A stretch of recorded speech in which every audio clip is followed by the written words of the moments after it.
Greetings! Welcome back to Fluffy Banana Tech, and welcome back to yet another dumb tech decision. This is a Stadia controller. And I think this might be one of the best deals you can get on a Bluetooth controller. Now, let's talk about the Stadia controller itself. So this is one of those rare cases where Google's turned into a good guy here after hearing the kind of the community and sort of everybody tell them, hey, look, the controller's got Bluetooth. Let us switch it to a Bluetooth controller instead of just making it into something unusable. And let's talk about this thing. So the ABXY buttons are a little more clicky than, let's say, a Steam Deck. You can still feel they're very much a rubber membrane underneath, but they don't have that kind of softness to it. The D-pad here, it's super clicky. If you had a Game Boy Advance SP, or ever played with one, or I think pretty much any DS at this point, DS or 3DS or whatever, you'll know it's got those kind of clicky momentary switch buttons. The joysticks are just, well, they're a joy to use on this thing. They're really quite light. Yeah. All the rest of the buttons are membrane. Funny enough, these have a different actuation force than these. The triggers are nice. They have quite a bit of motion. They're not. If you play racing games, you probably won't like these because they don't have a whole lot of force to actuate them. They're pretty easy, but what I'm trying to say is this is a premium controller, right? This isn't your cheap off Amazon whatever thing. This is something that Google built for Stadia because they wanted people that got Stadia to have a premium experience. And this really feels like a premium experience. I mean, there's no creaks out of this thing. The controller feels solid. It uses USB Type-C, something most things you get off of eBay don't.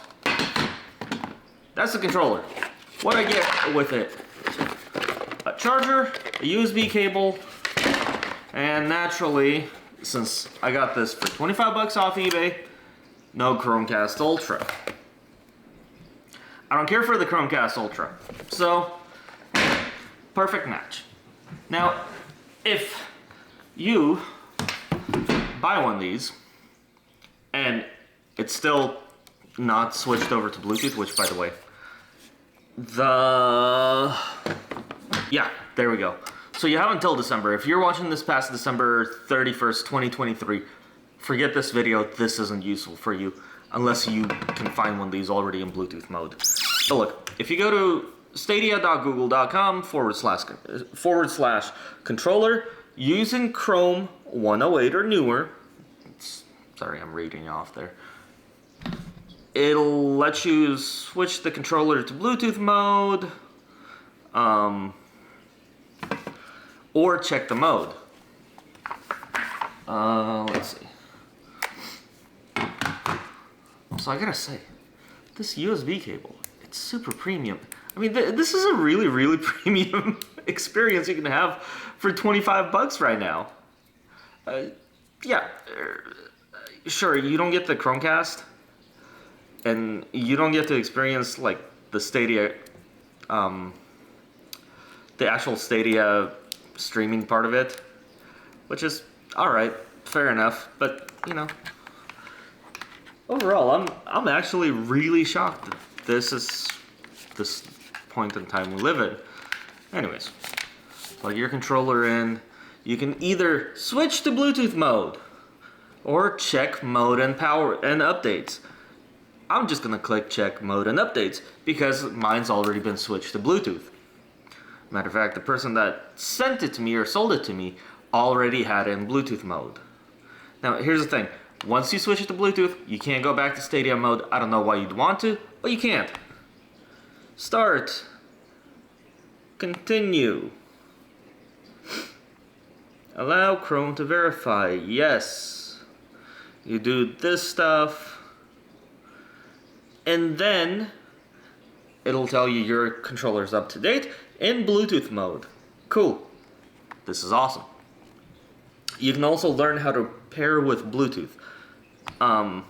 It's kind of easy, and like the image that it gives you is super simple. Press the Y and Stadia button at the same time, and it'll pair up.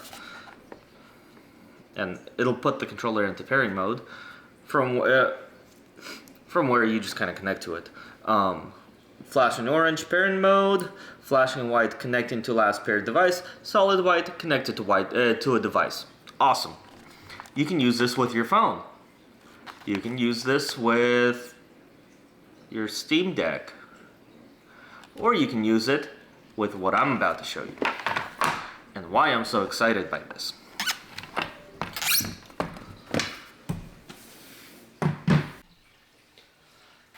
Alright, so if you've connected this thing through Bluetooth to whatever device you want to use it on, I'm using it on the Shield TV with Steam Link running off of my desktop in the office, and you know what? I very much enjoyed this experience. I mean, Bluetooth famously has a little bit of an input lag to it. I'm sure Steam Link's adding a bit of input lag, especially since it's over Wi-Fi in my house right now. I would love to change it at some point, but until I do, it's Wi-Fi into a Shield TV, and yeah. As far as I'm concerned, like if you have a PC and you want to do something like this, this is absolutely perfect, because chances are you have a PC, you have really nice peripherals for the PC in the room, and that's kind of your gaming den. This is kind of, hey, I just want to mess around and relax and chill and whatever. This is absolutely perfect. Also, I'm surprised. This is a case of Google being a good guy. I mean, look, they could have just said, hey, and to be fair, they did say exactly that. They said that the Stadia controller will work with nothing unless you use it through USB, even though it's got Bluetooth connectivity. Then they reversed their thing and they said, yes, you can switch it over to Bluetooth, but only until the end of 2023. If you have one of these, switch it to Bluetooth. There's no reason to keep it on Stadia. If you have one of these in the box, please, please, please switch it to Bluetooth before that deadline. I understand you have to open up a collector item, whatever. Just do it so that it's actually usable should the person that gets it after you wants to use it for something other than looking at it, right?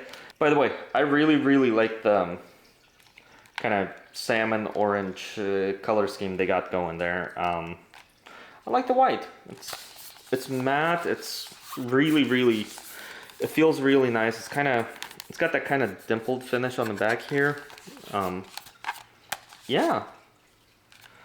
I'd say if you can find one of these for 25, 30 bucks without the Chromecast, do buy it and do use it. Like, this is one of those weird things, weird times where a big giant fail is a big giant positive for those of us who want one of these, or who want a cheap controller that's really good quality, right? Anyways, this has been Fluffy Banana Tech. Comment, like, subscribe, you know, the whole thing. See ya.